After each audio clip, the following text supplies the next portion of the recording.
Hey, everybody. In this powerful live trauma informed coaching session, you're going to watch Dr. Isela Garcia and me coach a woman who has been navigating an emotionally complicated relationship with a man for quite a long time.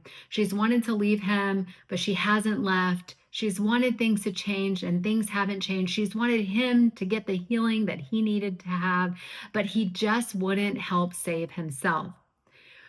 What she thought she was staying for was loyalty and compassion. But what she uncovered in this session was that she had a pattern of over functioning and over saving people in their life, people who didn't want to save themselves.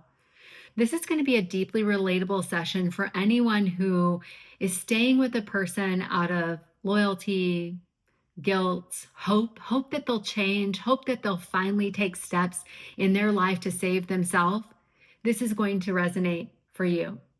This conversation is also a beautiful reminder that sometimes healing is letting go, not from a coldness or a cold place, but from deep self love. Let's jump in.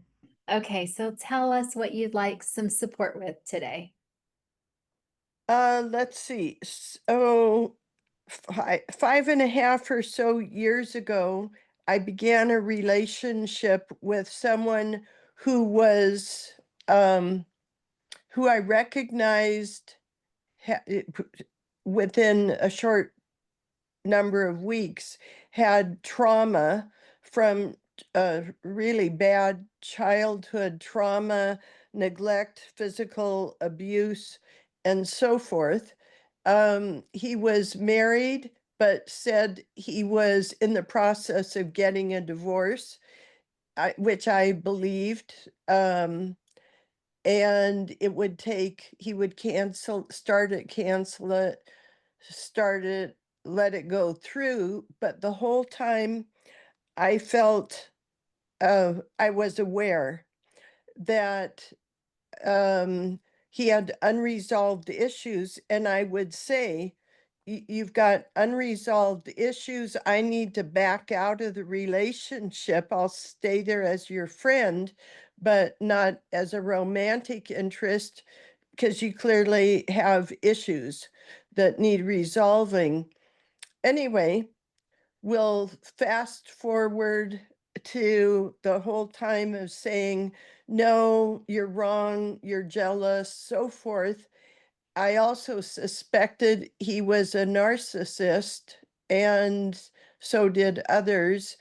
Um, but to this day, I'm not actually sure whether it makes a difference if one is a born narcissist or it's sort of beat into one from trauma.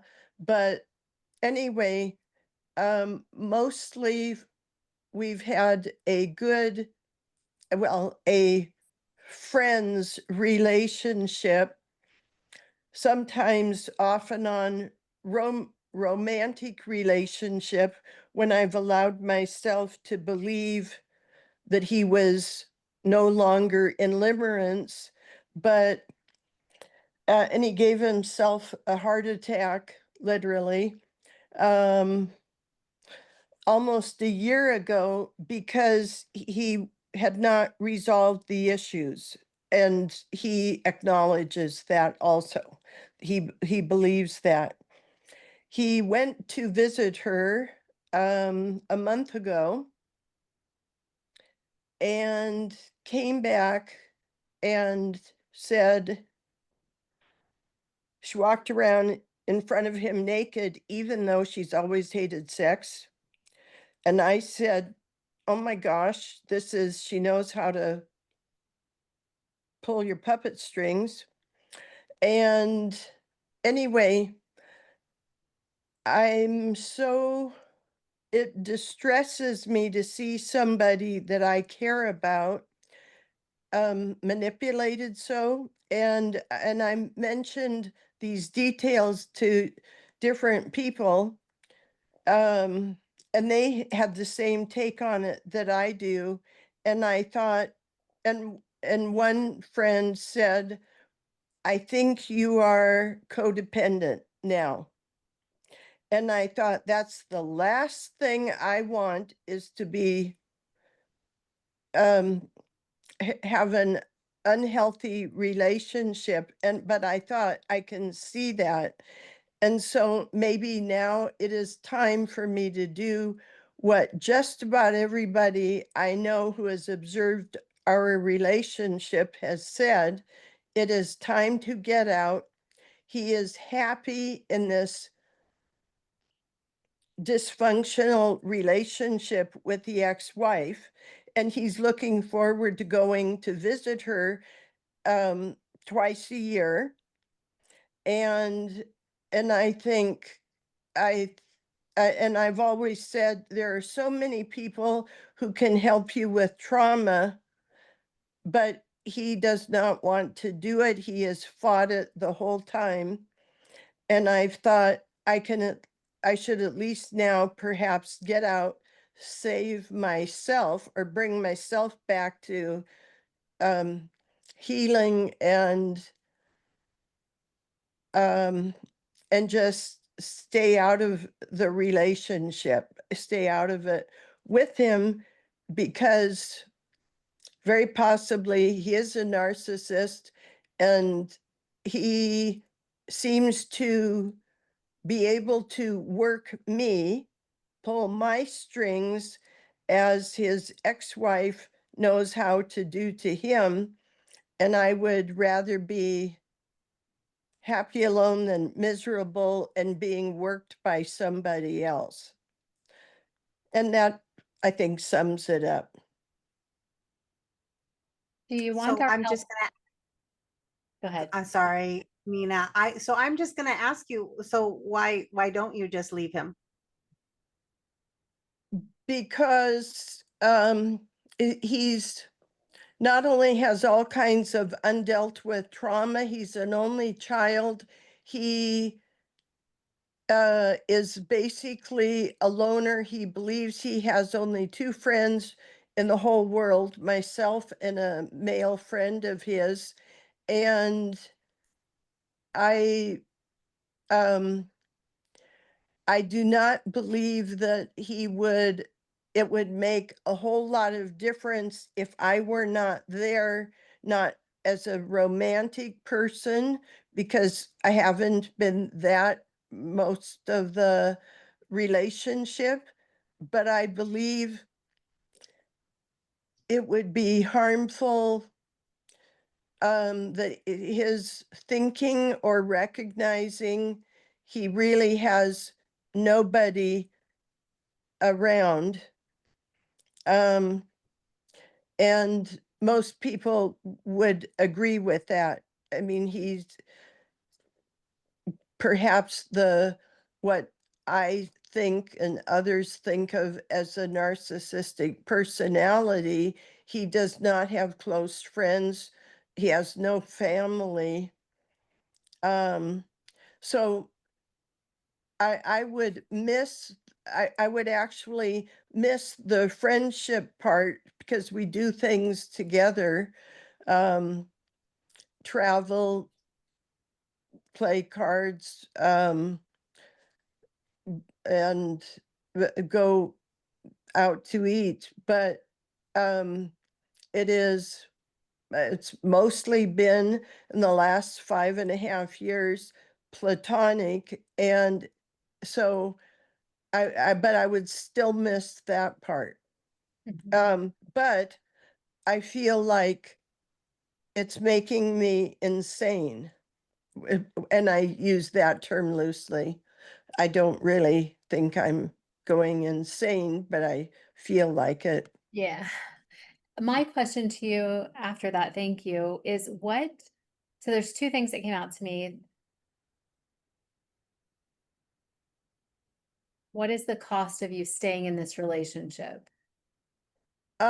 Lost sleep because I think I think um I would say to any friend, this is, you have obsessed over this relationship to the point it is destroying your health.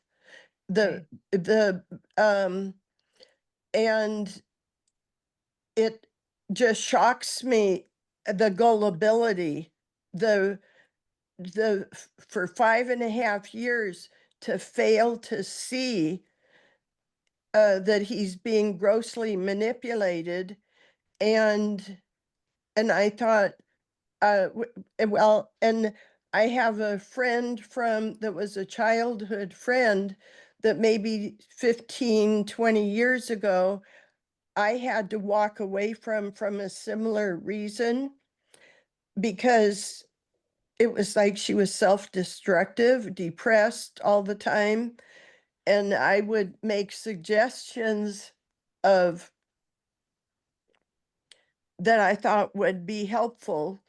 And but she and when she did try them, it proved to be helpful, but she wouldn't stick with it. And to this day she is so depressed. But I thought, I can't make a difference, and it is distressing me. It's just sucking me down. Mhm. And it's anyway, I've made the comparison of the two, and I thought, I'm doing it again, and I really don't like walking away from anyone. I mean, I probably came into the world with that, not wanting to give up on people. But um I've had 6 strokes, and 2 of them I know were a result of this relationship. Mm. Yeah, you said something really powerful. I'm gonna let Isela go, but I think the one thing you said really powerful that I wrote down was you mentioned something about I would be better by myself than in this relationship. Yeah, and And that's your awareness. That's your conscious awareness right now, right? And so just really want to place that presence that you know this, but I get this sense that you're having a hard time with that knowing. It's like I know this is what is right for me, but I'm having a hard time taking action on that. Does that feel that's right? correct. Yeah. Mhm. And it is that I feel really certain um that it will go into he will go into a downward spiral of having he has abandonment and separation anxiety issues from his childhood, which I think a lot of it is why, well, anyway, the trauma is the biggest thing, but he will not heal himself. And um I think well, probably anyone thinks it's the person who has to help themselves. Yeah. And and he he just will not.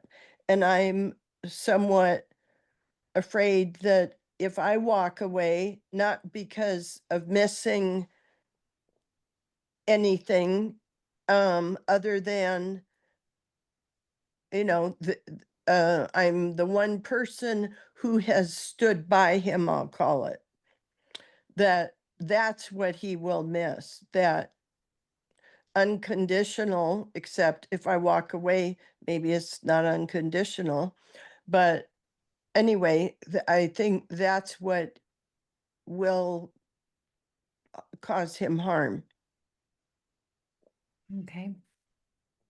Were there other times in your life when you felt responsible for others, or that you have been in a relationship with others outside of this one, um, that you stuck around longer than was probably healthy or good for you? All of them. And I believe I believe I brought this thing, n-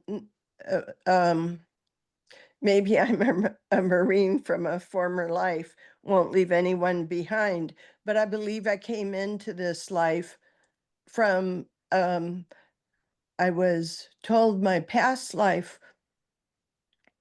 was in the Holocaust, and there are times things come back, come to mind. So I that are so vivid, and I went through a past life regression with Dr. I just went blank. Netherton, Morris Netherton, who's well, anyway. Um, and so I believe I brought this trait with me, but yes, absolutely. Anyone I've ever had a relationship with, and I should have left sooner.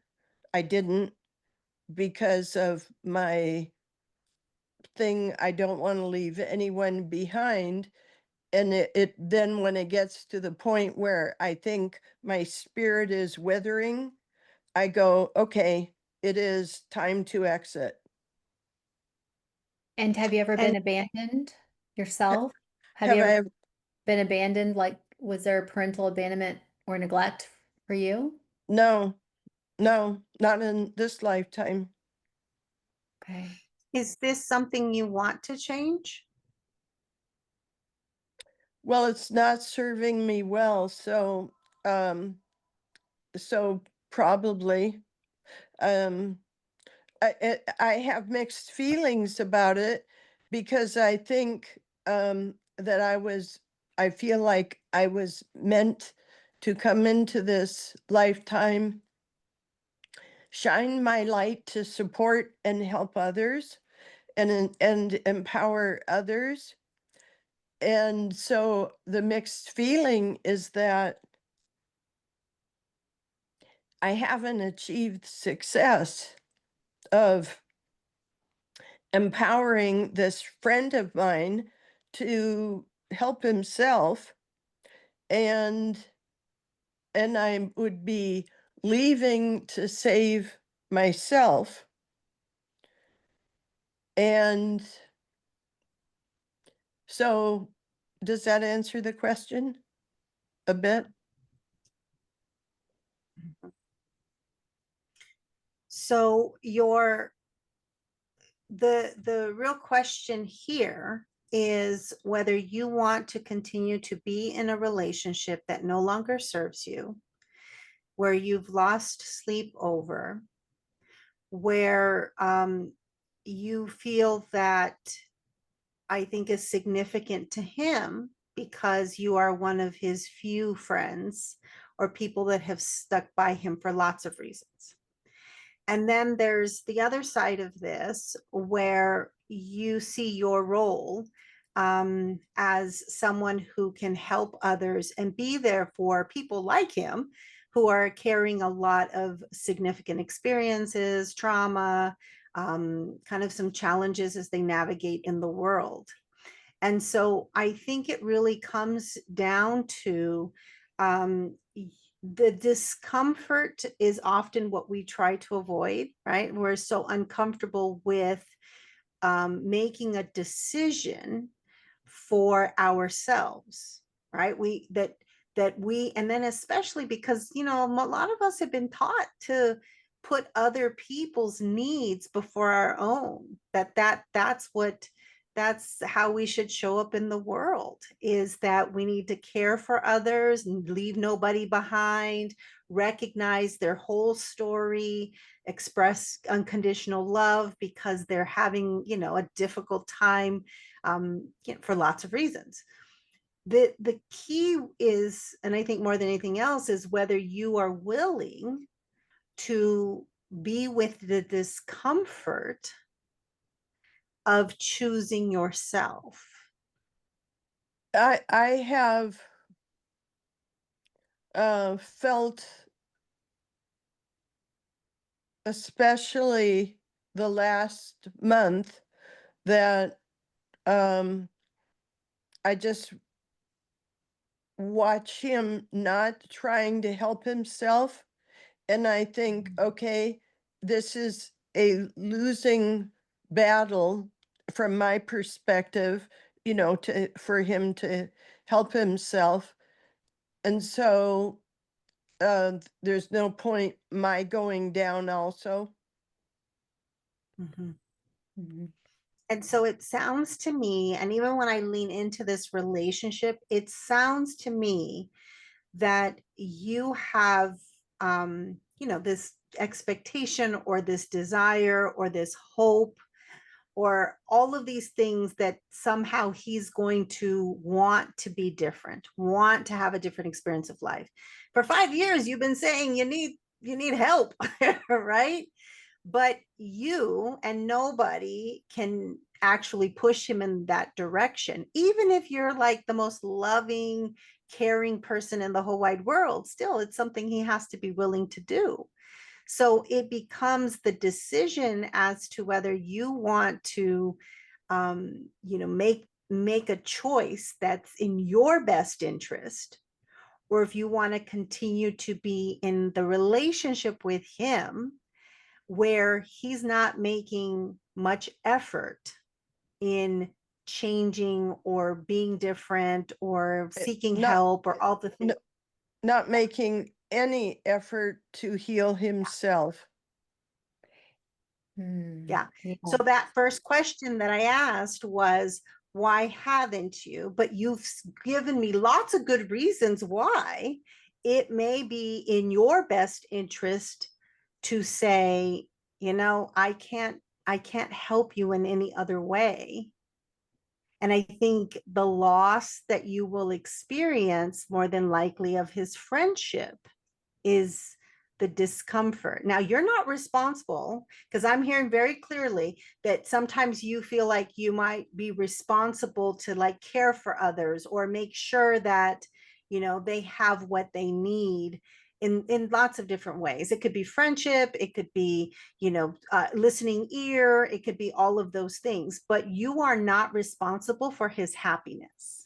No, Yeah. no, and So it it, and it looks more and more like, um, it is going to be impossible for it to be achieved, and so I acknowledge defeat.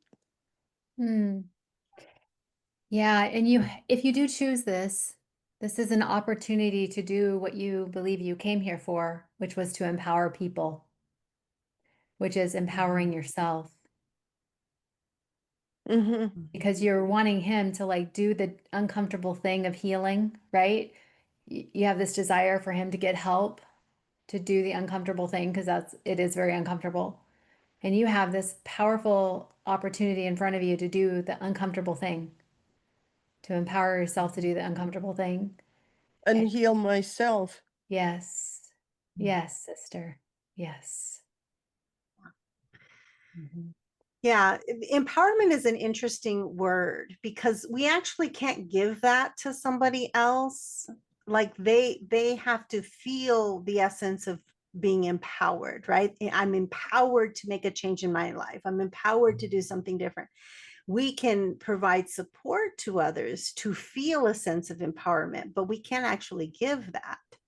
So it sounds as I lean into you, I'm hearing loud and clear that this has shown up for you over and over and over again in your life and possibly lifetimes prior, so that you can actually say enough, it's time for me, without guilt, without shame, to actually make a decision that is going to bring a peace of mind for me. Mhm, I agree. So how does that feel for you? It's the same thing I've been, feeling for years now, literally, but it's more and more obvious that, yes, um, how much proof do I need that, um, I can only do so much because it has to come from within someone else to change. And Mhm, and I guess I have been hopeful that that would change, and and he would think, okay, he am worth saving and worth healing and worth dealing with all this trauma, but um, I don't believe it's possible, and I'm watching myself go down the Yeah. drain. Yeah. And are you worth, you putting yourself first? Are you worth making Well, some boundary? in fact, um, when health people in my life have said to me, I need to help myself. I thought, but I am really strong emotionally and all of that. And um and I can still try and help and empower, but I now believe that just is not possible. That Mhm, um perhaps nobody can achieve that, and that it would be a shame to lose myself because um well, in the process. Yeah. And I really want to celebrate and acknowledge you bringing this here to be witnessed, to be supported in. It is very challenging to be in a relationship of this dynamic. And, I don't want to speak too much to narcissism, but unhealed trauma and narcissists, they do attract people who want to help them and that will stick around and be manipulated. And, and so I just really want to say I see you in this, and it's really challenging. It's not super easy what you're asking yourself to do, but coming to that place where the soul is louder and louder and louder, at some point you're going to make the choice to choose you. Well, I think I've done that right here and now. And mm, I mean, it's been getting closer and closer the last few weeks. It's become I don't know, maybe it's like I got a knock on the head of what more do you need? What more proof? Mm-hmm. Mm. mm. Thank you. You are You're so very welcome. welcome. Mm-hmm. You're very welcome.